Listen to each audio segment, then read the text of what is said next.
Unfortunately, right now, where we're at is the companies that are reaching out to be assessed aren't ready. Their documentation is not complete. In some cases, they haven't even addressed every single objective. They've written an implementation statement for the requirement, and they never took the time to go look at the 800-171 assessment guide and realize, hey, it says objective A, objective B, objective C.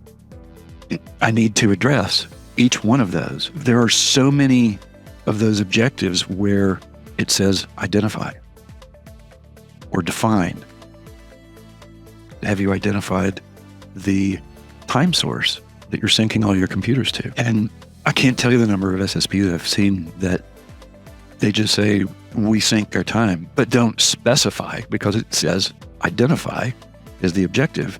They don't specify what is the time source that all of my systems go to. But I've also seen companies come in really well prepared. So the difference is night and day. If you are prepared and you can answer the questions and you can answer the objectives directly, if it says, what is the time source, put down the time source. If it says identify, identify. If it says to do this, explain how you're doing that. That's really the biggest thing.